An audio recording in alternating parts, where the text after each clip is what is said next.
What's poppin', everybody? Hello and welcome to Popcorn Culture. My name is Ben Carlin and I am your host. Here with me today is my brother Jay, who will be in every episode. Yeah, that's me. That's me, the one true host, ready to get back into some pop action, Ben. Pop episode 136. You know, so exciting. You know, I'm excited about this one. Why? Wait, what's special about this one? Well, it's really, I don't know. It's just another day, you know. Well, sure, but right. it's episode another day in the life of the pop. But it's episode 136, which if you subtract 100 from is my favorite number, which is the number 36. 36. I know. And, you know, I'm like oddly proud of this because it's like this super arbitrary thing that happened when I was in third grade. We ran the mile. Right. I ran a 6:36 mile, which for one I was very proud of. And it's pretty fast. And for what? Sixth grade? Third grade. Third grade. I know. I'm booking it. I'm straight booking it. Yeah. So I was very proud of my my 6:36, and as a result, it was this like really odd thing, but I just loved the 36, and because of that, and because it was like so close to the age of like AOL instant messaging and stuff like that, it ended up being like the number that I then included like all my screen names and stuff. And so then years later, my favorite number when I was 8 is like literally my favorite number to this day. And I feel like it's a fun one to be your favorite number because it's not so totally out there. Yeah. But, you know, like so many people, it's like their favorite number is like 7. Oh, so pedestrian. 13. Yeah. You know? 13. Mm-hmm. 3. Yeah.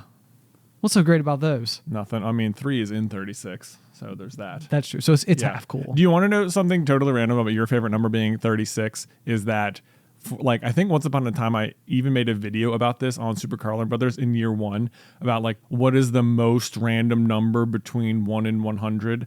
Like if you took a sample of, I guess I don't know if most random was exactly what I was trying to land at, but if you took like, you know, if you polled like thousands and thousands of people, just pick a number 1 through 100, like what would be the least chosen number? Oh, interesting. Like, because certainly you'd get tons of 7s and 2s and 3s and 10s and sure, easy things like that. And I think the number I ultimately decided to land on for the most random number between 1 and 100 was 63. Oh, interesting. Yeah, which is like the opposite of yours. Like the inverse. Yeah, that's funny. Little like the other side of the coin, if you will. Yeah, you can just like flip it around, and it's right. Almost the same. Almost right there. That's so cool though that 36 has like a certain like absolute value to you. I know. Yeah. Yeah. It's I just think it's fun because it's like I never. There was never like a day that it became the decision. It just sort of like persisted. Right. You know. So like after all this time, it just kept going, and now it just is. And now, so it's probably a bit of a reach because it's episode 136, not episode 36. Yeah.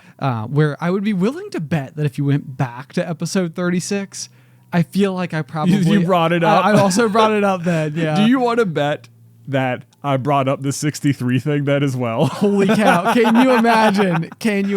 If it's like this occurred to me the other day because I was researching the real life person P.T. Barnum, who invented like the circus. Invented the circus. Right. Yeah. I know what you mean. Yeah. But the Greatest Showman. The Greatest Showman. This is the greatest show. It's a great batch of songs. It is. There's some good songs in there. I love doing that song on Beat Sabers in my VR. Oh, I bet so. Yeah, That's really a really good one. Yeah. It does make me want to like dance. It does. Like at the very end, it's like there's like the arrows will be up here, so it makes you go like boom, boom, poof, like that to like end the song. It's really fun. That is really fun. Yeah. Right now, I'm actually trying to get Addie to raise both hands in the air and go yes, yes.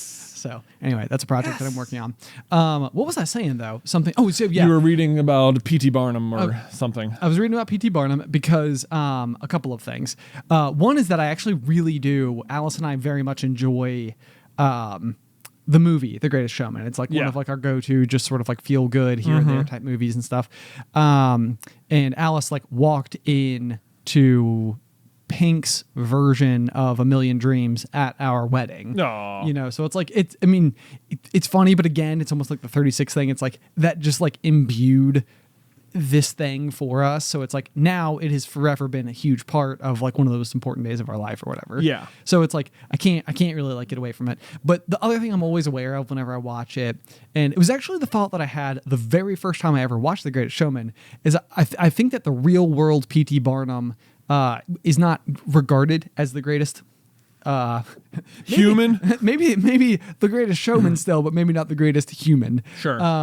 And so we watched it the other night just because we were sitting on the couch. We were tired from like traveling and stuff. And so the next morning I was up early and I was just like, I'm going to read some more about like the real life P.T. Barnum. Right. And in the process of doing so, I stumbled across a psychological term called the Barnum Effect. Oh, this has got Ben Carlin all over it. I know, right? And Yeah. I was like, oh, now I got to know exactly what the Barnum Effect is, which I'm going to pause right there and I'll come back to it. The reason I brought this up, though, is because we were saying, I wonder if during episode 36 we had the same conversation. Yeah. And what happened when I was reading about the Barnum Effect is that I was like, the pop will inevitably go on for so long that I will have discovered some type of psychology term that I had never heard of before, talked about it, enough time will have passed that I will have forgotten about it, and then I will discover it again and tell you about it again. Right. As if I'm telling you about it for the first time. Uh-huh. And so when I was reading about the Barnum Effect, I was like, have I already talked about the Barnum Effect? Is that the Barnum Effect? No, it's not the Barnum It feels Effect. like that phenomenon itself should have a name. Oh, that's true. Right? Like you can keep rediscovering. Oh my gosh. Could you imagine? It would be such a fine, small amount of information that could be fascinating enough to you that you can discover it multiple times, but not so fascinating that you like retain it as like a part of like your everyday common knowledge. Yeah. Go-to vernacular. Right. Like in the same way that we talk about, it comes up in a lot of stuff that I read is the Dunning Kruger Effect. Right. Which is sort of like the opposite of imposter syndrome. Yeah. They all have to do with this relationship between what your current level of confidence is relative to your experience and skill. Yeah. And skill. And the idea is that Dunning-Kruger means you have a small amount of experience, but you know just enough to feel extremely confident. And so then you end up in this sort of like not highly experienced, highly confident zone. And then imposter syndrome is like you learn and learn and learn and learn and learn. The more you know about the topic, the more you realize you don't know. And therefore your confidence actually comes down because you're like, well, there's no way I know everything there is to know about this. And it's like, but you do know a lot. Yeah. I always think that's like the most fascinating thing. So I bring that up because Dunning-Kruger has absolutely resided in my brain as like, I can recognize if I meet somebody or if somebody in my life is like falling victim to seems like the wrong word choice. Cause I actually think you can get by on Dunning-Kruger for a long time. I mean, yeah, it's like, it's such a weird thing because it's almost like a placebo in some regard where it's like your belief that you can do it will like carry you really far into it. Yes. And which is useful. Right. And so it's almost like a more instinctual version of fake it till you make it, Yeah. which is like the idea of like, you know what, I'm going to show up every day. I'm going to pretend like I know what I'm doing. And then maybe one day I just will. Right.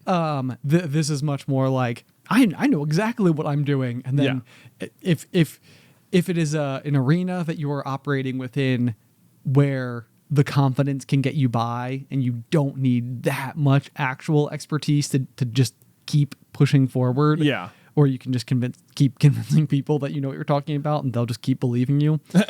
I feel like I've been like in the dip on this myself recently when it comes to like Pokemon cards. Okay. Yeah, because like I feel like when we were in high school and I played like Yu-Gi-Oh a lot, like I was so frequently just at the mercy of what was available to me, and like I always felt like if I just had complete access to whatever cards I wanted, I could like there would be no stopping me. I'd have it. I'm good. I'm definitely good enough. It's that's what's holding me back. And now like I just sort of like kept that attitude about my ability to play card games, like going into Pokemon trading card games. Sure. Like I can win, and like now as an adult, it's just like, guess what? I have adult money and I will spend it on this. And now it's like I do have access to whatever I want. And like, so I think I for a long time I was just like going into everything just like I got this. I am great at this. And like just believing like unquestionably like I was super good at it. And now I feel like recently I've just been in the zone where I'm like, I don't even know if I know anything about this game. I feel like I don't know what's good. I don't know what to like if I'm making the right decisions, you know. Oh my gosh. You know. That is very interesting. That is very interesting because I mean, if if there's one thing that I know about you, it's that you love Pokemon. Yeah, that's true. I feel like it is the thing you think about the most outside of like work and your family. Sure. It seems like. I don't know, maybe not the most, but well, I mean, I you do. know. Specifically the trading card game recently, a lot. You're right. You're not wrong. Okay. In recent memory, yeah. But no, I have all of the confidence in you that you can do it. Oh, thank you. I think that what you're doing right now with the old Pokemon TCG is I think you're at the point where you've studied the game well enough to know a lot of what people might not know about the game, which is that there's what's called the meta. Yeah. And the meta basically refers to like the generally agreed upon most competitive form of play that currently exists. And that translates to a very specific deck. Right. And some people say like, what's the best deck? It's just like, well, like what, this week? You know? yeah, exactly. So like to be good at the game is to also like stay up with what is happening in the most competitive version of play. Right, because that will dictate play down the ladder. Exactly. So here's what I think is happening to you is that what happens is that the people who are highly competitive, the best, are the ones who are dictating the meta because they are the ones who are going to tournaments and playing the deck. And then once they've played that deck and won, it becomes public information. So then everybody can go, okay, what are those 60 cards? Right, which is exactly what happens. Which ones don't I have? I'll buy those on eBay or whatever I need to do. I'll trade for them. I'll get them somehow. And then I will play with the same 60 cards that the person who just won the most recent regionals played with. Right. And then it's like, and this is different from like, say, Tom Brady playing like quarterback for the Patriots or something. It's like there are so many intangibles to... And there still is for the Pokemon trading card game as well. But like there's so many intangibles to like the way that he can read the space, the experience he has, like all this type of like whatever. You can't play the same deck that Tom Brady has because that would take you an entire lifetime's worth of passion and commitment to one very particular cause. But with the TCG, that's where the meta comes into play because you can literally play the exact same deck as the best person who is currently playing the game. But what happens then is everybody tries to figure out how to beat that deck. Which the best people do. Right. So then what you're trying to do is, but the first person who came up with the deck to beat causes the wave of everybody else playing that deck, which then causes the small, and this is where I think you currently reside, is within the group of people who are then attempting to poke holes in it. Yeah. You know, so like you're constantly trying to like, okay, well, if everybody's doing this, let me see if I can come up with my own thing that can beat that. But the cool thing about that is that you're trying to come up with your own thing. Yeah. And that takes a lot of trial and error. And my suspicion is that means it comes with losing a lot more. But if I also know anything about you, it's that you're learning something every single time. It's just, you also have to recognize that the confidence impact that happens to like your individual like psyche. It's like, oh, I feel like I've just lost like 15 games today. You know, it's like, yeah, but you're trying stuff. Exactly. Yeah. So that's why I think probably what's happened is you've learned enough to know how to be super competitive. And if you want to go to weekend tournaments here in Roanoke and play the best deck that currently exists based on what they're playing at the tournaments, the big tournaments, then I bet you'd probably just go in and trounce everybody week in, week out. But I respect the fact that you're trying to mix it up, build your own wheel. Right. Exactly. That's the thing too. It's like, even if you know what you're doing and you're like, even if you're like adjusting for whatever the top deck is, it's like when you get down to like the very local level, it's like, yeah, maybe people are just having fun this weekend though. Like they're not playing the crazy stuff, you know? And it's like at that point, maybe you do just play the best deck because then it's just the best deck. Right. Yes. So Absolutely. it's like, it's knowing what the field is going to be. And the thing is, like, if you have a big enough field, then like your experiments can pay off because like maybe you can take a loss here and it's not a big deal. Whereas if you have like extremely small pool, like we tend to have at our local turnouts, you have like 8 to 10 people. It's like, well, if you just match bad against weakness, that's just your whole day. That's just pretty much it. You know, it's not like you can recover from it 4 games from now. There's only 3 games total. You just gotta learn. You just gotta crush. You just gotta decimate them. Take away what you can from each of those battles. Yeah. And bring it forth. So anyway, what's the Barnum effect? Nice. Full circle. Full circle. We're back. So I thought the Barnum effect was very interesting. Because I do think that it is like it's a phenomenon that I feel like maybe I have somewhat attempted to scratch the edges of like independently understanding. But the Barnum effect is basically the explanation as to how things like horoscopes can be so effective. Yeah. Or things like potentially even like fortune tellers. And hold on, I have a great story about that, but finish. Okay. But so what's interesting about the Barnum effect, and then it's actually been renamed in like clinical psychology as the Forer effect, because a professor of psychology went before his students and he gave them all a personality assessment to take. And so all the students, like, they sat down and they all, like, diligently went through and they filled it out based on their own personalities and, answered all the questions and whatever. And they submitted their results in order to get what their personality assessment would be. So, he goes through, he reads all the assessments and everything. He hands out all of the results to everybody and asks the students to rate how accurate they think the results are. Oh, interesting. So right. it's like, how good did I get you? Like, Right. Did I hit the nail on the head? Like, Right. You're ambitious and you love doing these things, and exactly. Right, Yeah. just general sort of platitudes. Right. Yeah. Like, read the results and then on a scale of 1 to 5, rank how closely I like nailed your personality.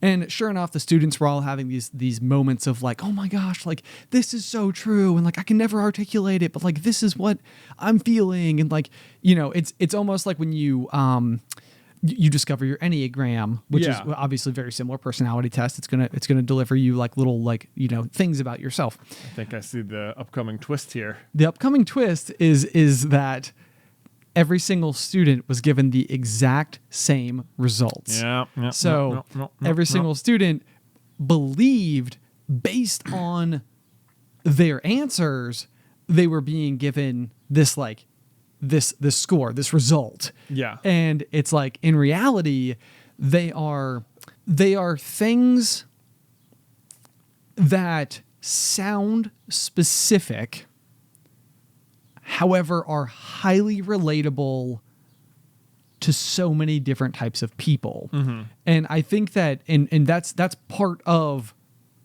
how the Barnum effect works, or it's part of how, like a fortune teller, you might be able to be like, how are they doing this? Like, how are they pulling it off? How do they know that about my life? Like, right. Like, they must know. And it's like, the truth is that like, so many of us have, right, so many things in common. Exactly. Yeah. So an example, I think, of one of the characteristics was something along the lines of like, you are not quick to like adopt a new belief. You tend to think about it critically for a longer period of time than others or something. And it's like, that's just something that everybody wants to be true about themselves. Right. It's like, yeah, of course I do. And now you've been told that as a result of your personality test, this expert believes that about you. And you're like, oh, this is how I hope to be. And now apparently I have confirmation that I am. Right. Exactly. Yep. Yeah. Yep. Precisely. And so it's just, I don't know. I was like, this is very interesting because it is, I've experienced it myself, like I've read like the horoscopes or whatever, and you're like, man, look at it's like, look at it this. Does feel like it's right. Yeah. But the other aspect of the Barnum effect is that you will literally just graze over things that don't actually apply to you as if they were just not there at all. Oh, interesting. And so it's almost like, as you're reading through, it's sort of like, because these things were true, it must be right. Now this one wasn't as true, so just don't even worry about that one. Yeah, so it's basically just like a loop, and it's just sort of like it's like extreme confirmation bias about yourself. Exactly. Yeah. Yeah, it totally is. Mm-hmm. And so it's almost like when they hit the nail on the head with something that is inevitably true about yourself, which is not difficult because if they're listing 3 to 4 things, Right, like that you are, value kindness in others. right, Right, yes, yeah. it's like, it's like 85-90% of the population believes that. Yeah. But then if there's like one thing that like doesn't typically, it's like cleanliness is mightily important to you or something. It's like cleanliness might not be important to you, and you could be kind of like, that one's not really that true. But you ignore it, Right. like it doesn't register you as it doesn't register a red flag in your brain that the other things might not be true. exactly. Yeah. Yeah. It's like you want the rest of it to be dead on. You know who was not a fan of this at all? Who? Harry Houdini. Yeah. I genuinely thought that you were gonna jump to someone we knew. No, not someone we do. Not the world's most famous magician. He has come up on the podcast before, and I just heard the most fascinating story about Houdini over the weekend. Okay. And because I've done several book reports, I'm something of an expert on the topic of Harry Houdini. Oh yeah, 4th, 5th grade. That's right. Oh, That's yeah. right. That's right. I honestly ever since we talked about it, I'm like, maybe I should get like a more adult biography of Houdini and like really read it again. Get to know this man. Get to know him. He seems like he's inspired a lot of things. But so this, if you want the full story, I'm going to break it down. But I was listening to a podcast because we were driving back from vacation this past week, and the podcast is called Criminal. It's one of my favorite podcasts. I almost exclusively listen to it when we go on road trips. So every time there's a nice gap of time between trips, so there's like a good time for a new catalog of episodes to be available. Oh, that is nice. Very good That is routine. Nice. Yeah, absolutely love it. But this one was about it's always about like unusual kinds of crimes that have been committed or something like that. So this one started with the early friendship of Sir Arthur Conan Doyle and Harry Houdini. Sir Arthur Conan Doyle being the original author of the Sherlock Holmes, yes. Okay, The creator of Sherlock Holmes. Okay. And so these two were at one point friends, and they were having a vacation together, and Conan Doyle's wife was really into like mysticism and like seances and like trying to communicate with the dead and stuff like that. Things that Sherlock Holmes seems like he would be like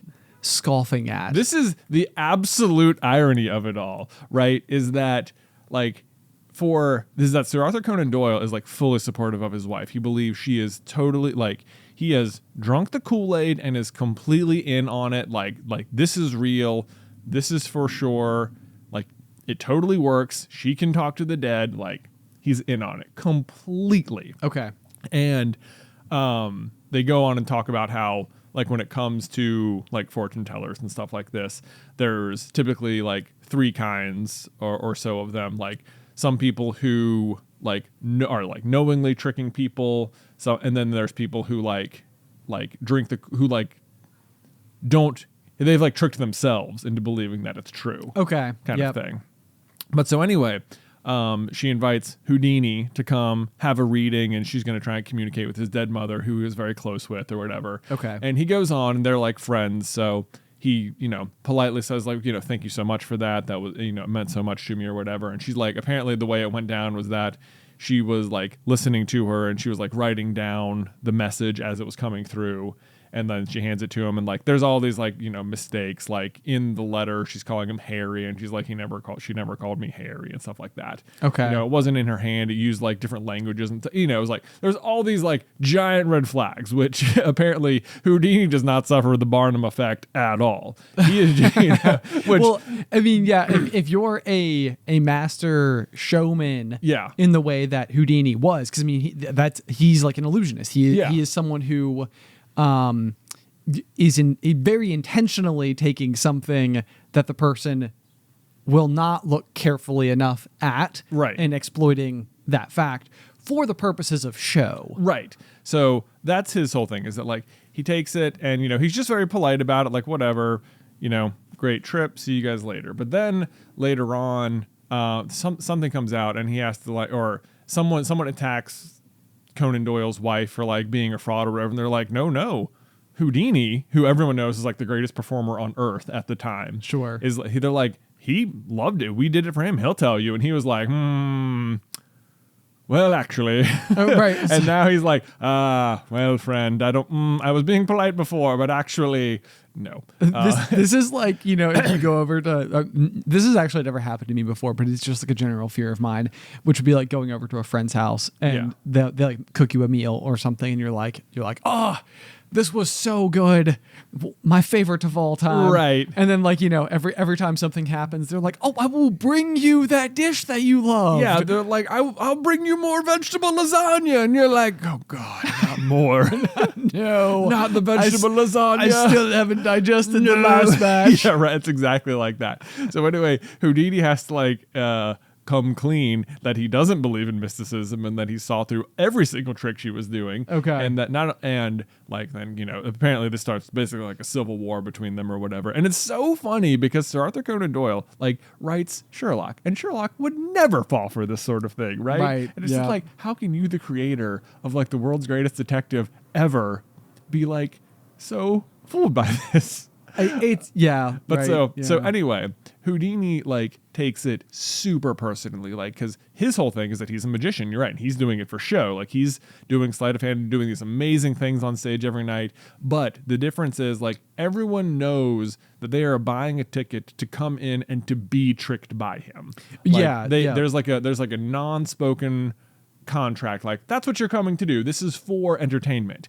Meanwhile, he goes on like an absolute crusade against like fortune tellers everywhere. Okay. And he is like, at the end of every one of his shows, he's like, he'll like just reveals all their tricks, you know? And because in his mind, like what they're doing is preying on people who are often like mourning the loss of stuff. So they're like being taken advantage, like their grief is being taken advantage of through use of like people's wanting to believe in, or people like the Barnum Effect, I suppose. Well, and see, I mean, there is a fine ethical boundary there, because it's like there's that thought of, you know, if you are mourning the loss of somebody, and this gives like whether or not the person who is performing this ceremony for you is like financially benefiting from it, if like you walk away getting to feel like you got to spoke to like a lost loved one again, it's like there's not no value in that. Right. Like that's sort of the thing, right? Like there's not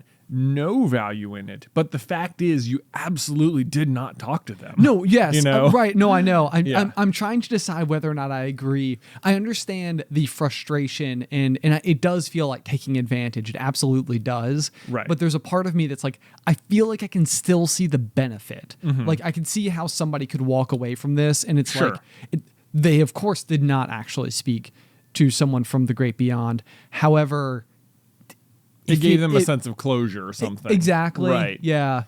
Like there's something to that. Yeah. I don't know. There's more to it if you listen to the whole podcast, where like some fortune tellers will show up and like, you know, they'll be in town for a couple of days, but like before the carnival sets up or whatever, they'll like go to the graveyard and read a bunch of names, and they'll like learn stuff in the newspaper and get like town stories so that they can be like extra compelling and convincing and stuff. Whoa. So this was the crazy thing, is that Houdini created this like secret task force of people to go into cities before his act got there, to go to the fortune teller, learn all their tricks, because they're all like working for Houdini and they can see right through everything. Sure. And then he would get on stage and call them out by name and be like, these people are doing this, do not go there. It was, it is insane. I was like, this is one of the greatest stories I've ever heard. Like Sherlock versus Houdini, where Houdini's actually being Sherlock to take down.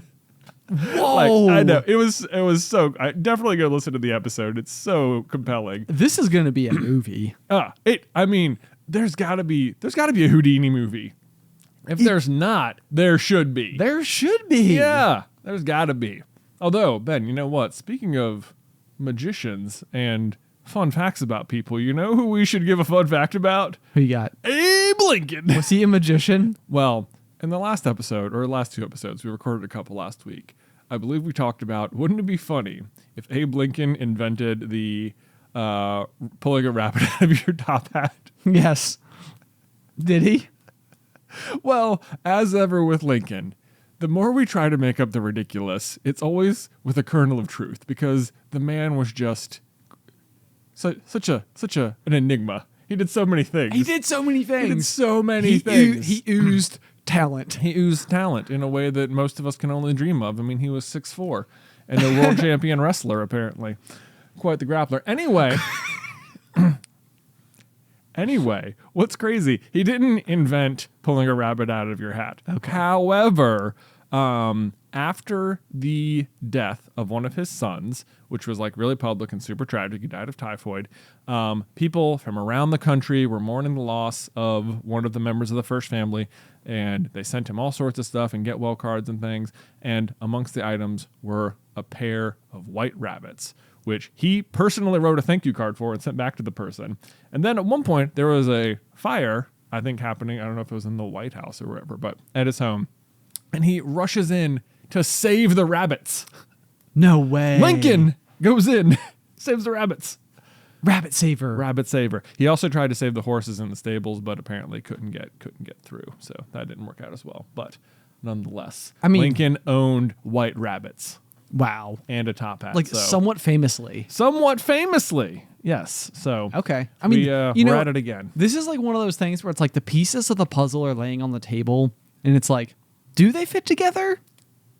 Well, it's up to you to decide. You can't make up something about Lincoln, is all I'm learning. Without it sort true. of being true. Without it sort of being true. Yeah. He's famous for his top hat and had 2 white rabbits. And I had 2 white rabbits, you know. If he was good at sleight of hand, it wouldn't have surprised me. Right. You know? Man, wouldn't surprise me at all. I feel like now it would actually be extremely fun to make a fictional series about just like an absolutely charismatic Abe Lincoln that is just not really factually based, but it's just like you just get to watch Lincoln just be like the coolest cat that ever did exist. He's like know? President Lincoln, but he's just traveling around the country, just like solving problems town to town, door to door. Yes, like Yeah. just like doing cool Just stuff. like doing things. He's just like, I'm just fixing the country, man. just doing it. Just doing it. Because I mean, you could just imagine him going to like a small town bar and like a fight breaks out and he goes out there and breaks it up with his wrestling skills. He's like, now listen here. Yeah, I want y'all to shake hands and apologize, or else. You gotta get go. Mary Todd in here. Yeah. Oh man, classic Lincoln. Classic Lincoln. I'm telling you. Okay, well, I'm telling you. As long as we're on segments, then how about a corny joke? Because Well, I do have one. Please. Okay. Well, it's more of a riddle. Okay. What has a head and a tail, but no body? A head and a tail, but no body. I'm a nobody. Get it? That's a good one. It sounds like a coin. It's a coin. It's a coin. It's a coin. Yeah. Because it got heads and Heads tails. and tails. You know who's on a coin? Lincoln. Anyway. Classic Lincoln. Yeah. That's amazing. Okay, moving on. There is a note you have here in the show notes that I'm dying to know what it means. Okay, so last week, part of the reason that we needed to record the pop so in advance for previous episodes is because we take Super Carlin Brothers as a company takes the middle week of the year off. Yep. So that we can just have like a team wide reprieve, for some recovery and stuff. Yeah. But the days leading up to that, as it turned out, which continuously seems to be the case, is that every time we have like a vacation or something planned, we have a work trip that literally like resides like the 2 to 3 days prior to it. So it's like, it's like in 3 days' time, I am on vacation. But until then, I'm here doing work. Right. Which usually the good news for us is that whenever we go on work trips is that they're almost always a blast. Yeah, that's true. No exception here. Yeah. Yeah. But so in the past, I don't know, 10 days or so, we were in Austin, Texas for an event called RTX. Yes, we were, like Rooster Teeth Con. Rooster Teeth Con. Or is that whatever X stands for? Yeah. And I think we had a lot of fun in Austin. But you wrote down something on the show notes that says, an odd thing I observed about Texas Ben. It is, yeah. I was noticing this whilst we were in Texas together, and I was like, you know what? I'm going to write it down right now. I'll bring it up on the pop. It'll be great. What is Texas Ben? Well, I'm dying to know. Just Ben in Texas, basically. Well, I mean, I get that. But Yeah. I mean, like, I didn't have like a hat No, you didn't. You know, like The thing it is about Texas Ben is that he was wearing a cowboy hat the whole time. did not expect Didn't it. even- Stepped off the airplane and it was just I turned around and was like, where did that come Like, from? did you bring that?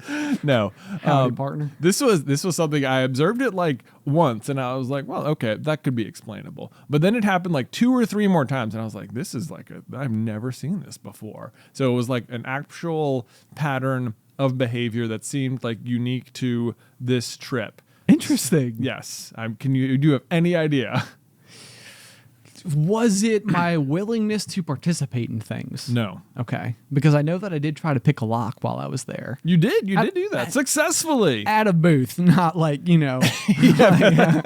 There was a booth that had a lock picking kit. And I was like, we just found this business. It was closed for the day. Ben is like, I'm getting in there. I'll be in that building. I'm going to Houdini myself in there. Houdini. Yeah. There's a moment where one of the what are the guys on Tatooine? Jawas. Yeah. I swear there is a moment where one of them says Houdini. Yeah, you're right. Houdini. Yeah. Yeah, Did anybody else hear that, or was it just me growing up? Because probably at the time that I was watching Star Wars for the first time ever is when you would have been old enough that you've been doing your Houdini book report. So Yeah. Which time? anyway, tell me more about Texas Ben. I'm like racking my brain trying to think about things that I would have done that was different. It's going to blow your mind. Oh, All right, man. ready? Is It's not even that super profound or anything. Texas Ben ate food quickly. Whoa. Yes. Ben, if you've ever eaten more than one meal with Ben, something that will stand out to you, and even to himself at this point, is that Ben is a very, very slow eater. It's true. Yeah. It's true. I part of me is legitimately convinced that it's the reason that I tend to be like thin, Yeah. like gangly, as it were. Yeah. Is because, and I don't even know if this is true. Someone told me once upon a time that your stomach has an attention span of like 18 minutes. And it's kind of like if you eat slowly, which I can't even tell you is on purpose. I just have like connected these pieces of information. But if you eat slowly, then your stomach will get full or bored. And at that point in time, we'll be like, nah, I'm good. You don't need to eat anything else. Right. And this is like almost like why you can't eat potato chips before dinner because it will spoil your appetite, you know. And it's like did a handful of potato chips really spoil it? And it's like, no, but it got your stomach thinking it's time to eat. right, exactly. And then 18 minutes later, it's like, I guess we're full now. I guess we're full now. So Right. when it takes me 18 minutes to eat like 3 tacos, you know, it's like, then I'm just full. Then I don't overeat, I guess. But so now I'm trying to think of, okay, so what did I eat quickly? I mean, every meal. Every meal. It was like really standing out to me because I was just like normally what happens is that I will finish my food and then I'll just sort of be like, I'll look down at your plate and be like, oh my gosh, Ben has eaten nothing. This is like, I also talk a so lot. fast. This is ridiculous. But like the entire time we were in Texas, like you were just eating at what felt like a totally normal speed. And like we were finishing meals at the same time. I was just like, oh my gosh, Ben loves Texas food. There's no way around it. He's eating food at a speed I've never seen before. It's probably true though. It's probably true because we had like what were the tacos? How would you describe? They were like breakfast tacos. Oh yeah, we did have the breakfast tacos. We had breakfast tacos and we went to a barbecue place. Terry Black's. Terry Black's, yes, go there. Okay, I have to tell you that I was so glad and relieved because when we landed in Texas, the folks that picked us up, they were like explaining to us like, you know, like, oh, like you got to eat barbecue while you're here because this is like, you know, barbecue country. This is like where it was invented. You know, it's like the oldest barbecue places in the country are here. And so like, then of course it's like, okay, well, we got to find barbecue because I like barbecue anyway. And I'm like poking around trying to find like places that have like good reviews or whatever. We end up at a place called Terry Black's and I'm like, I guarantee I just stumbled us into like the total tourist trap. Right. Yeah. Like, oh no, this is going to be like just like Mission Barbecue in Texas. Exactly. Yeah.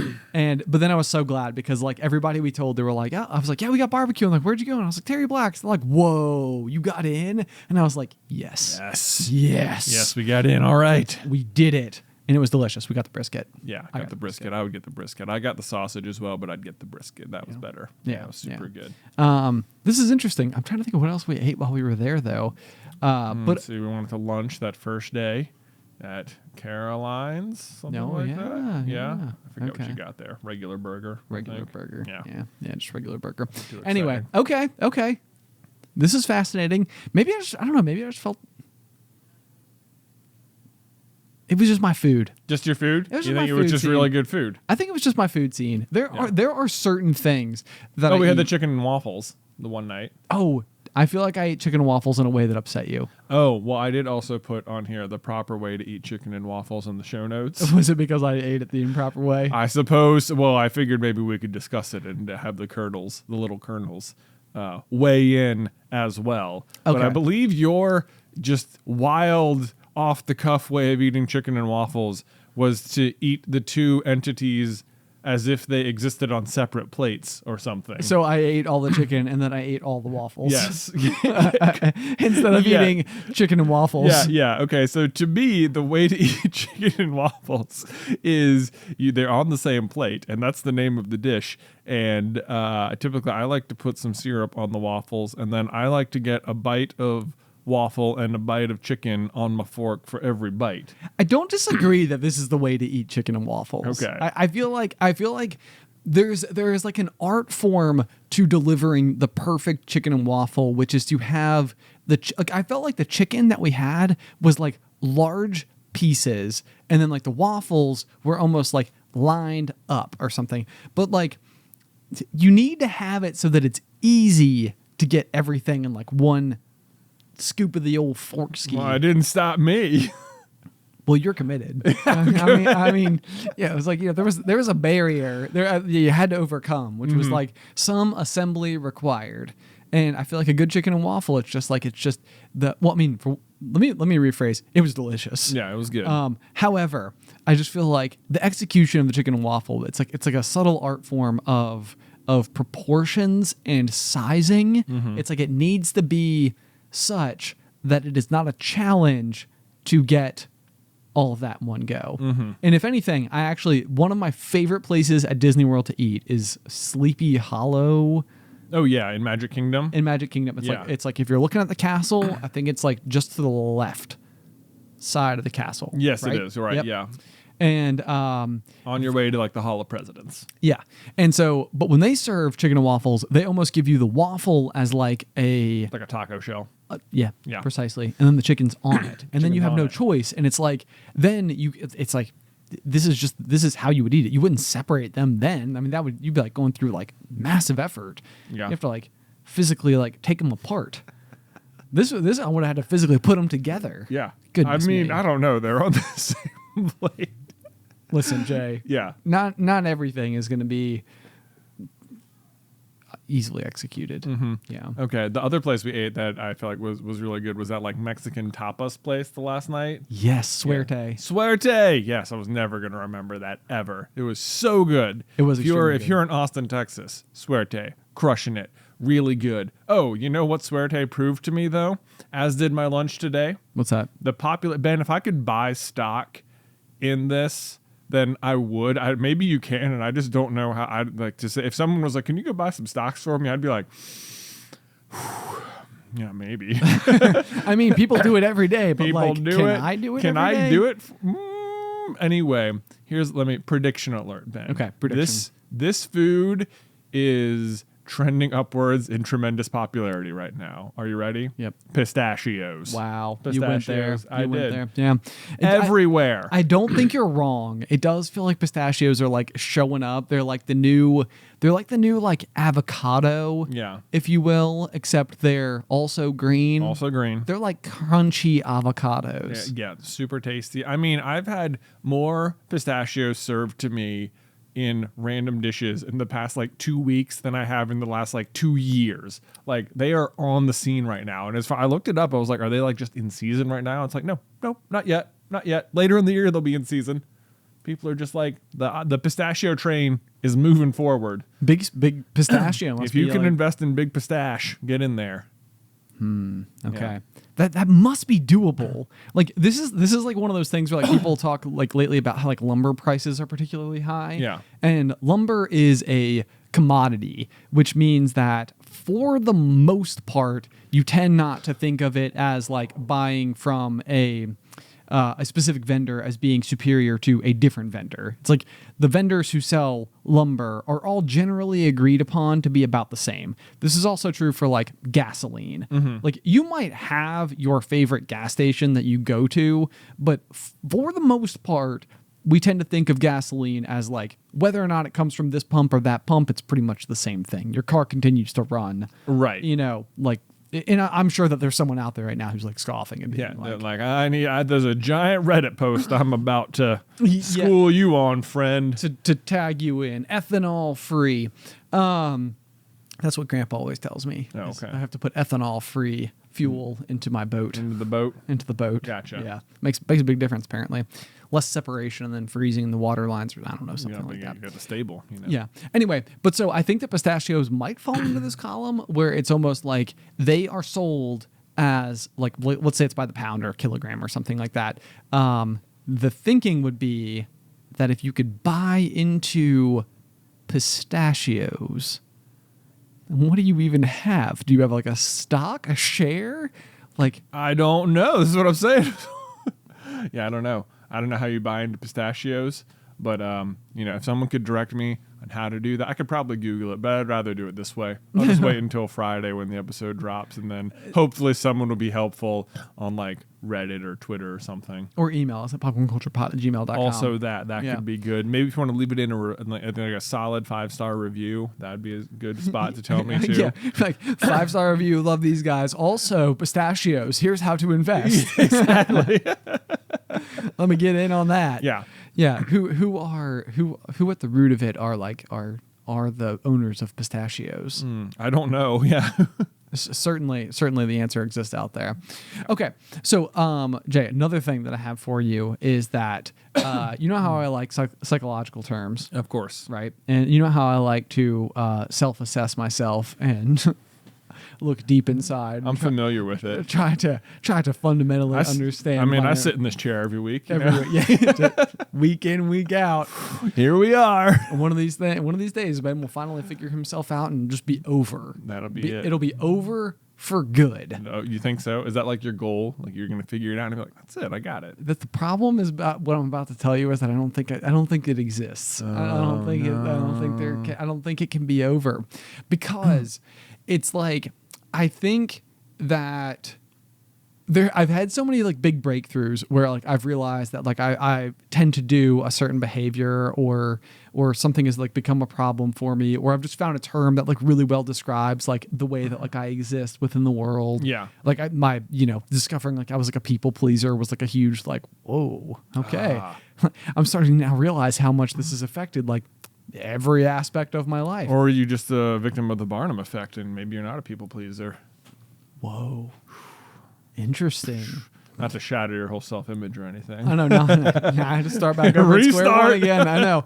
Okay, so I would tell you that I think that one of my biggest goals in life is to find the eternal cure for boredom. Because for me, being bored is like being set on fire. Like it is my least favorite thing. I bet being set on fire would be a pretty eternal cure for boredom. Because I bet you wouldn't be bored for the rest of your life. Which would be short. That is true. That is true. Anyway, the thing is, though, is that despite the fact that I absolutely hate boredom, I don't think I'm nearly as good at entertaining myself as like you are. Yes. Like I feel like like we'll get like on a plane or whatever, and I feel like you'll immediately like all right, time to hop on board to the in-flight media center and watch a couple of movies and get stuff done, man. Do this is my time. Right, I know. Even at home though, I feel like if you've got like a free window, you're like video games. I'm in. Or I'm gonna go play some Pokemon TCG. That's exactly what I did yesterday, man. I had such a fantastic win yesterday. I was playing Jolteon. I was playing Jolteon. I was Suicune. I should have lost. I'm playing against weakness, right? Lightning yeah, hits into obviously. water, no Right. problem. Yeah. This guy, the problem with Jolteon is that even if you hit weakness, you're only hitting for 200. Suicune has 210 HP. So you survive their attack, which is fantastic. I hit him with the double enthusiastic dance on the Ludicolo's. One shot him. Boom. Oh, it was so great. I was so happy. I was Nothing like, you just said made sense to I me. had a but, feeling it didn't. but like, I'm so proud. yeah, thank you. Good Thank for you, man. It was really good. Playing that weakness. Yeah. No, I played against weakness. Overcame weakness, Ben. I almost had it. Yeah. Anyway, so I think that forever I have tried to find a way to ensure that I will just never have to be bored again. But like, what I will do in the name of never being bored again is basically starting so many different projects that occasionally, sometimes, usually go unfinished. Yeah. You know, so it's like I love new ideas so much. Yeah. Because they hold so much potential. Yeah. You know, when it's like, oh, like a new idea, like this is so fun. But so what I have discovered is the term called possibility clutter. And it's a common ADHD trait, and it's basically this idea that like you will collect possibilities because they are. And so it's like that's like what a bunch of like unfinished projects end up being, or it's why like an idea is always worth pursuing, because it's like it's possible that I could do this, but when will I do it? Right. And so I think that this happens to me. Like I will start like project after project, or have like 10 lines in the water on things that like I could be doing all the time. Right. But then it's also the case that like my brain can never stop on the quest. So it's like I can never stop trying to think of new things and just go and solve all of the existing things, because I also feel like there's some fear, like if I solve all of them, then I will be bored. No, then you won't have anything to do. Then I won't have anything to do. Right. So like I almost feel like I leave a whole bunch of these like doors like kind of open into like a whole bunch of different directions just in case. Does the act of not finishing them though then create like guilt or anything? Guilt and anxiety. I see. Absolutely. It is not a good thing. So here's the problem though, is that you have anxiety on both ends of this. I know. Right. You're afraid of being bored because that'll create anxiety, but the act of not completing the projects also creates anxiety. Yeah. Yeah. Sounds like a vicious circle. Thank you for recognizing the problem. The single activity you need to actually stop doing rather than all the activities you actually stop doing is trying to think of new activities. I know. Yeah. I know. Okay. Yeah. But like new activities always hold so much new potential, don't they? Well, Like there's so much possibility. it doesn't sound like they do though for you. Promise. Yeah. No, I know. I mean, like this is like one of those things where if you can like take 10 steps backwards and look at it rationally, which I can't do, then it's like the proof is in the pudding. It's all there. I Yeah. mean, it's like you can just read it and be like, oh, okay, this makes sense. I should stop doing that. But I can't. Right. It is difficult. Yeah. So anyway, but that being said, it is one of those things where like this summer I tried to like put like a whole bunch of effort into like my gardening, and so I have tried to like make it a point that like every single time I like get bored at home, or if like I have a few minutes, or if I'm like waiting on something, then I will go out and like pull weeds. Oh, that's a good one. It is a good one, and Yeah. so it's very cathartic. Very never ending. And it's very never ending. So that is the current method at which I am attempting to stick to my existing like lines or doors that are open instead of finding new lines and doors. Well, that is pretty good. I like that. I know. I can tell you that I'll give you a sunflower update. They're all dead. They're all dead? Sad. What do you mean they're all dead? They're all dead. I lost the war, Ben. Bazooka Jack has officially defeated me this season. They're all dead. How? Basically, because we went on vacation, and like I had been pretty good about trying to spray some like repellent and stuff, but like we had a vacation mixed with tons of rain, which just washes away the repellent over enough time. Sure. So then we weren't there to reapply. Gone for about 6 or 7 days. Gone. All just came back to tragedy. To just the most mournful looking sunflowers. No good. I'm so mad. I'm so sorry. So I'm already planning next season. I'm like, what am I going to like build a gate? Am I going to get some sort of like like sonar or like some sort of like sonic beeping device that like scares stuff away. I don't know. We're gonna have to figure it out. What if your quest for sunflowers uncovers something else within you? Like, what happens if you go out there and you build like a small like picketed fence or something, and you discover that like building fences is like your passion? Well, that'd be great, you know. And you then, know what like- I say, Ben? Build walls. That's a terrible motto. I know. No, yeah, don't do that. Man. Oh man. Well, I'm sorry to hear about your sunflowers. Well, it's on okay. the flip end of things, I don't know if I've talked about this in the pop or not, but it is a thing that has happened, which is that last fall, Alice and I had a whole bunch of like gourds and pumpkins and such on our front stoop. Yeah. Have I told the story at all yet? I don't think so. Okay. So just typical decorations like mums, the type of fall looking things that you put on your front stairs to make it look, festive and part of the season and everything. Right, yeah. And The cornucopia. exactly. And we have like a local market that we like to go to that sells all of the unusually shaped pumpkins and squashes and the sort. And so last year we're like, let's just go all out and get like a huge variety of different things.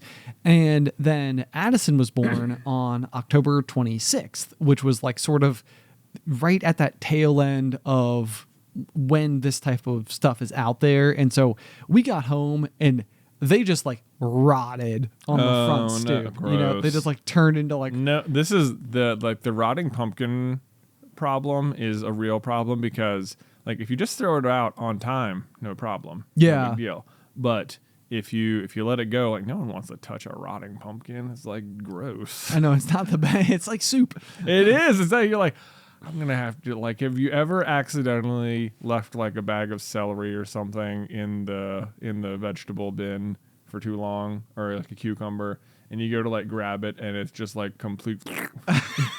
It is like it makes me watch just complete sponges. It's just pure squish. It is pure like this is the exact opposite texture this should be. Yeah, it's very unfortunate. And so anyway, last year what I did was I used a shovel eventually when I Yeah. got around to cleaning up my front porch, and I dumped it into my compost heap, which is just sort of like I call it a compost heap. Really, what it has been at my house for the past 6 years is just where all of the like organic crap goes. Yeah, I think it's the right word. Which, and the thing is, it's like I have accidentally been creating compost, Yeah. but definitely not intentionally. Okay. But so as a result, for years and years, like whenever I like clip my grass, I bag it, and Yeah. I've always dumped the grass clippings over there. Same thing. I've always had like this is where like all the organic matter and stuff goes, and I dumped all of the pumpkin remains over there. And earlier this year, it's like all right next to my garden. And so earlier this year, I see this plant come out of the ground that's like really beautiful, and I was like, "What is that?" Because it's like that doesn't look like a weed. This looks like a weed. That looks like a real plant. Yeah. And it's just one plant. Yeah. And so I have an app on my phone, we've talked about it before, called Seek. And so I identified the plant. Turns out that it's a type of squash, of which I'm unsure because I had bought so many unusually shaped gourds and pumpkins last year. So it could be any of those. Right. Dude, this thing has absolutely exploded. If this one vine doesn't deliver me like 50 pumpkins, I will be shocked. Dude, I've been to your house and I have seen the plant in question, and it is huge. It is like comically and hilariously large. Yeah, it's big. Yeah. So I am like, And it's right next to your garden, so it looks very intentional. it does. Yeah. Which worked out. Happy accident. But so I think what's happening is that all of those years of accidentally composting grass clippings and whatever, materials I've picked up from my yard, leaves and stuff, I think is just made it's perfectly fertile soil. Well, yeah, that's what it sounds like. Yeah, You and- accidentally created this like super fertile environment for your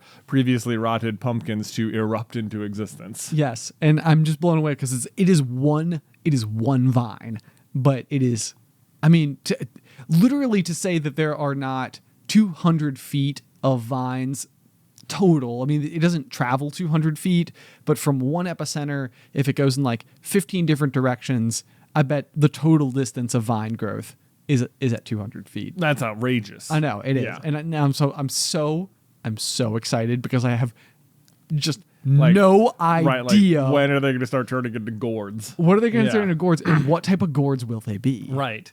That could be crazy. I'm very excited to see it. I know. Maybe we'll just come. Maybe the boys will come get their pumpkins from Uncle Ben this year. Could it be? I hope so. Like, for going pumpkin picking. Boys, you pick from one of these 6 In Uncle Ben's driveway. Uncle Ben's driveway. That's right. Next to the boat. Next to the boat. Yeah. Oh man, how great! How great! Ben, could I read you some numbers? Oh, I'd be offended if you didn't. Oh well. All right. Okay, I guess I will. All right. Are you ready? I'm ready. All right. 60, 51, 42, 58, 48, 49, 60 again, 48 again, 54, 49, and you're going to like this one, 36. My favorite number. Transition! Okay, Ben, so you talked about your brain having possibility clutter. Yes. Yeah, okay. My house has just clutter. Just like regular like clutter. standard clutter. Yeah, and so yesterday I was bored and I was in need of something to do. Oh man, did you consider setting yourself on fire briefly? I did not consider setting myself on fire. But this is my problem is that, like, you're right. I'm very good at entertaining myself. There'll be something I very badly want to do. It's like, I really want to go like play some Pokemon right now. But then there'll also be like but then I'm not really being that productive, and I'll feel like I'm having fun, and that will make me feel guilty or something. Okay. Anyway, yeah, I get that. so I was like, Yeah, here's what I'll do. I need to do something productive first. That way I can justify the fun. As if taking care of the kids all day prior to this moment of free time wasn't productive. Sure. You know? Anyway, in my house, and I'm sure every home everywhere has this, there is like a closet or like a set of shelves somewhere where all of the leftover supplies from projects done to the house by the people who used to live there live. Oh, I have one of these that has like all the various paint cans. Various paint cans, stuff like that. The exact wood finish or whatever it is. Oh, like a spare tile or two. Spare tile or two. A couple of carpet samples. Yeah. You know the likes. I do know the likes. It's a good point, and it's you said that, and I was like, does every house have this? And it's definitely one of those things where like it makes so much sense that they stay with the house, Right? Because chances, I mean, if anything, it's even possible that they're trying to do you, the new homeowner, a favor by providing that information. Certainly that's how it will be spun in every single capacity of the word. I had it in my last house. I have it at this house. Anyway, this exists in a closet in my basement. And the problem with this particular kind of clutter is that it was not your clutter to begin with. Right. Whereas like you know how to make decisions about clutter you own, but you don't necessarily know what the story is behind this, because the people before you decided this was worth keeping for a reason at some point. Yeah. For a reason. Not only that, they felt like you might need it, so we'll leave it for you. Yeah. As a favor. And typically when you're moving into the house, you have of course only lived there for about 20 minutes or so, whereas they lived there for like 2 decades. So probably they knew more about the kind of things that should be kept on hand in the house than you so far. Yeah. Now that being said, at the last house before we moved into my current house, all these things were there, and I was like, it's so nice. Now if we ever need to repaint something, like we'll just have the paints right here. And I can tell you, never touched a single paint can down there, never touched a single thing left for me by the previous owner. Left it all there when I moved. So it's still there. So still there. Now the new owners are probably like, well, they must have thought this was really important for some reason. In reality, you were like, the opposite is true. And now, like, the other thing is that it occupies the space of the house that is like largely just like pretty unoccupiable. You know, Okay, yeah. It's like there's this little closet in my basement, and it's like there's this little shelf with some extra pantry items we have here, and then there's like a maybe like 5 foot by 2 foot rectangle where all that stuff is. Okay, all that stuff. So it's just like, unfinished. Can't really, it would otherwise just be more storage for me. Sure. Right. And so I've sought so many times. Every time I open that closet, though, I look over and I'm like, there's all that stuff over there, and I hate it.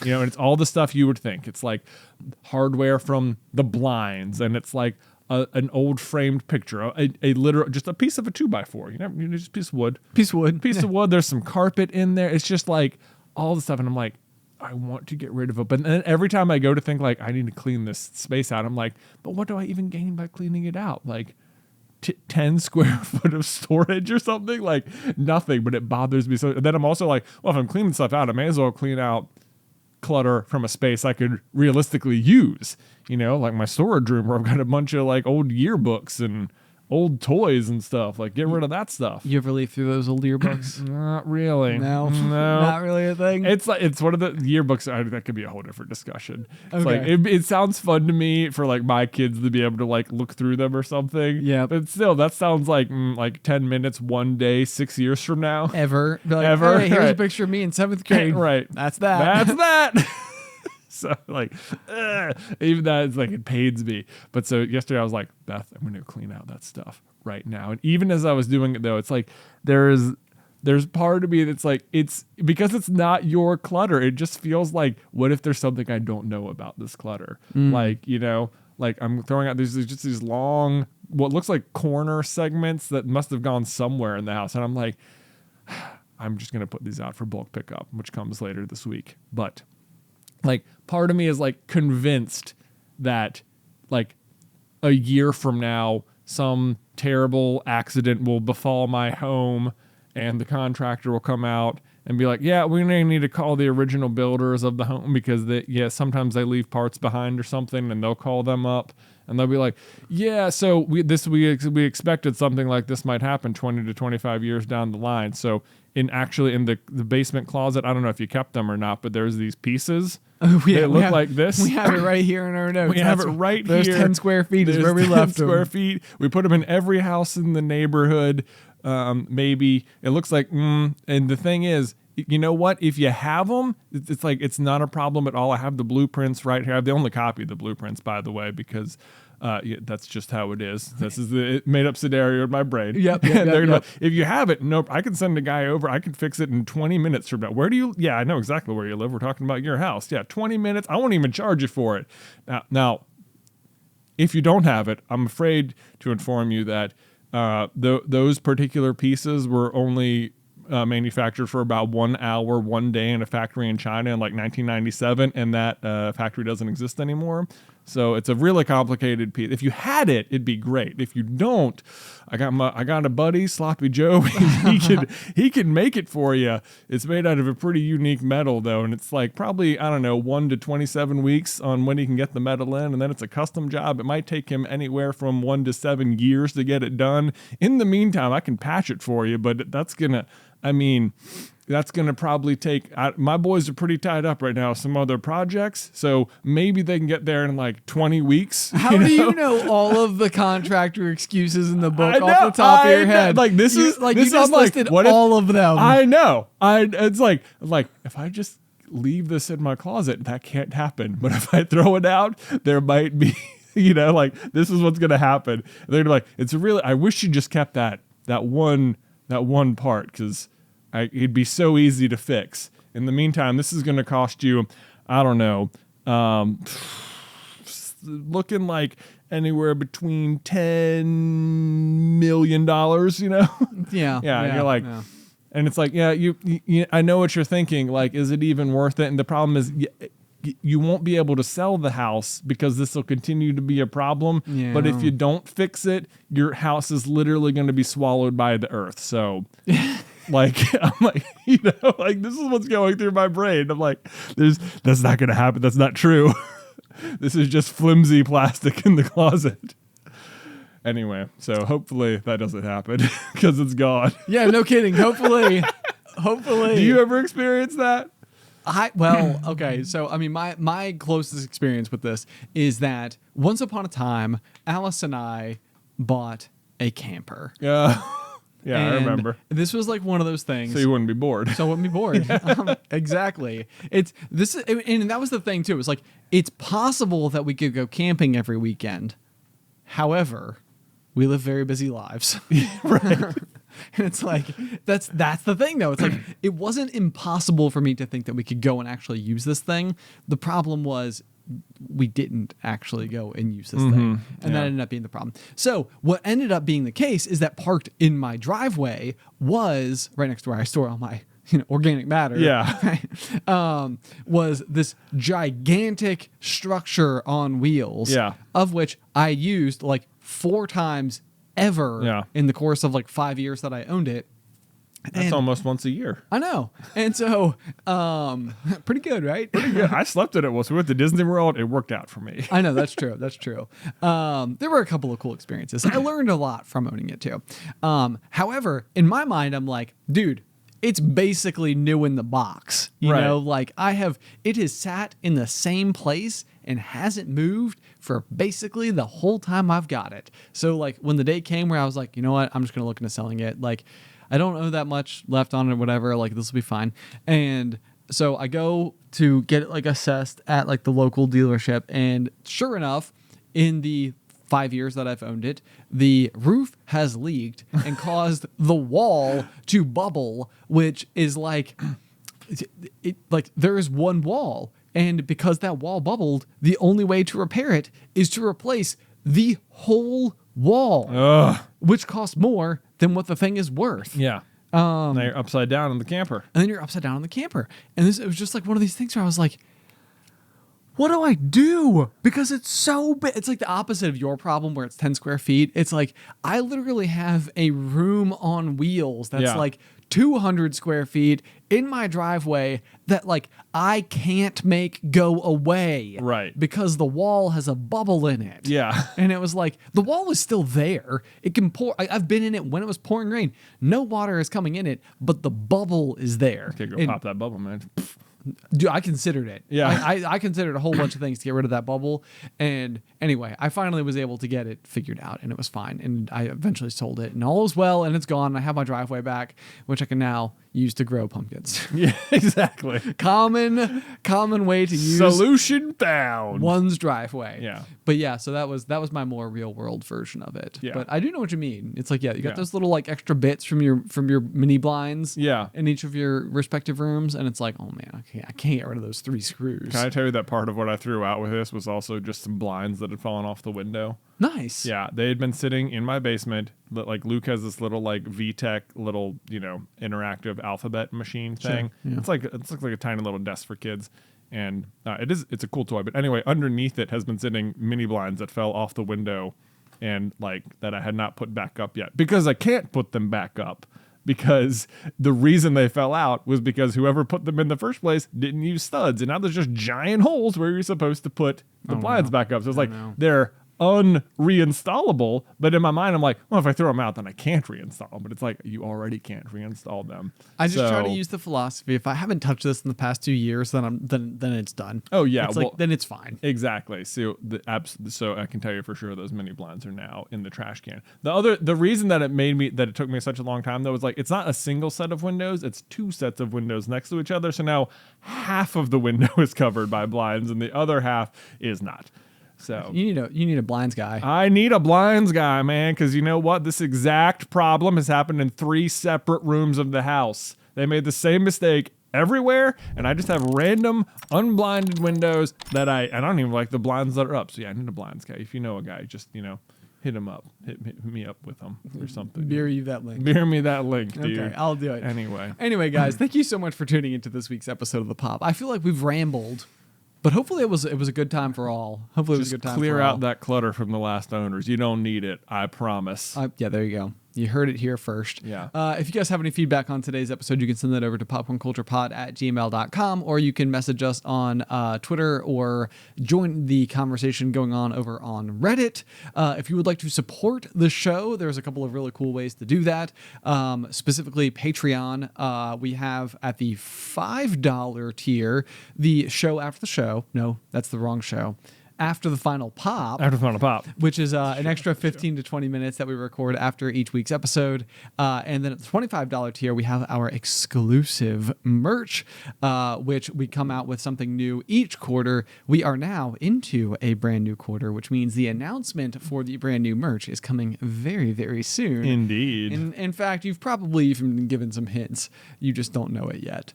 But if you'd like to check any of that out, it's patreon.com/popcorn culture. Otherwise, until next time, pop.